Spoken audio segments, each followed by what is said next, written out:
A few weeks ago, I've got an email from one of my knitting friends. She sent me a photo of a machine knitted scarf that she wanted to replicate. The scarf had a stripe worked in a very interesting stitch pattern. At first it looked like a set of simple eyelets, but each eyelet was longer than the one created by a yarn over. After quite a bit of trial and error, I found a way to mimic that look of elongated lace. And in this tutorial, I'll show you how it works.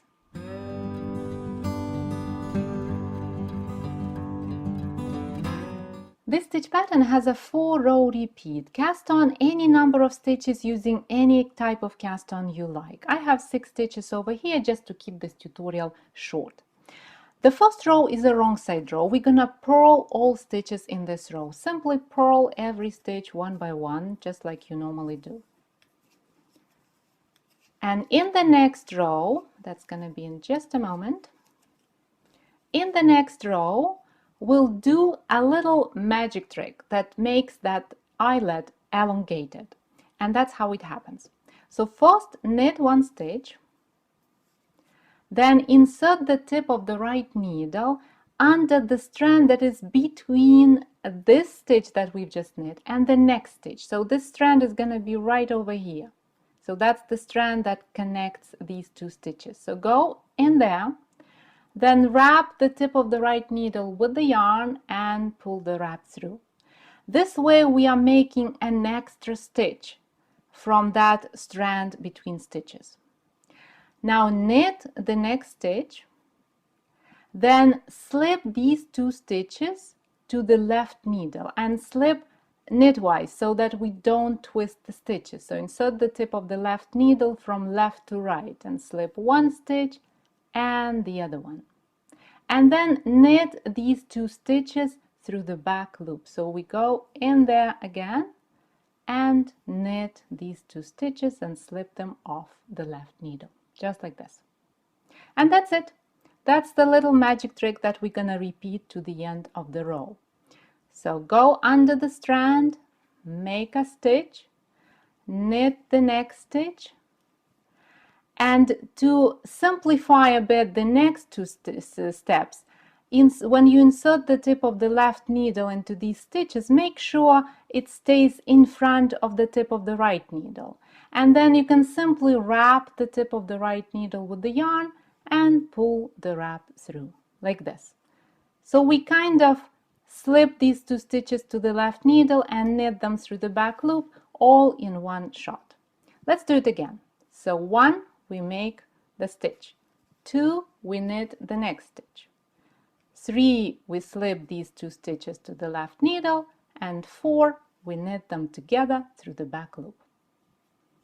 And a couple more times. 1, 2, 3, 4.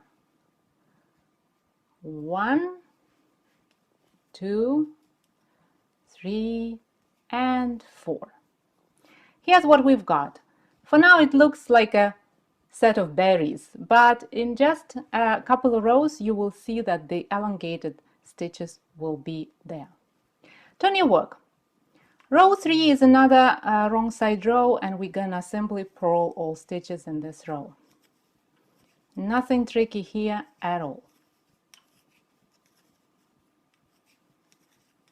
Okay, and in the last row of the pattern repeat, we will do pretty much the same thing we did in row 2, but instead of knitting these stitches together through the back loop, we're going to knit them as usual through the front loop. We need to alternate the knitting through the back loop with knitting through the front loop to keep the fabric straight, because if you always knit through the back loop, which is in this case is a bit simpler, then the fabric will be distorted, so it's going to be angled to into one side, so it won't be straight. So give it a try if you wish, but it's better to alternate. So here's row 4.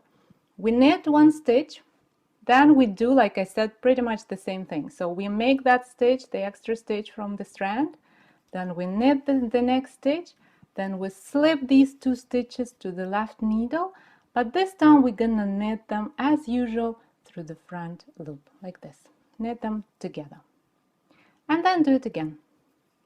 1, 2, 3, 4. Just 4 steps. 1, 2, 3, 4. And we do it to the end of the row, and you already see those long eyelets happening right here. And as you keep repeating these 4 rows, you will make a pattern that looks approximately like this. So that's the right side. It looks a bit stockinetty, and on the wrong side it has those nice bubbles of like bunches of stitches, which are also quite a lovely texture. But if you knit all stitches instead of purling them in rows 1 and 3, then you will get a reversible texture like this. And this one looks quite a lot like crocheted mesh. If you choose to knit all stitches in rows 1 and 3 of this stitch pattern, the texture that you'll create will keep every crafter guessing. Is it knitted or crocheted? Be kind and tell them the truth. Or better yet, share this stitch pattern with them. To read this tutorial as a set of step-by-step photo instructions, follow the link in the description. To download it as a PDF, join the club or our community on Patreon. Thank you for watching this video and have a wonderful week. I'll see you in the next tutorial.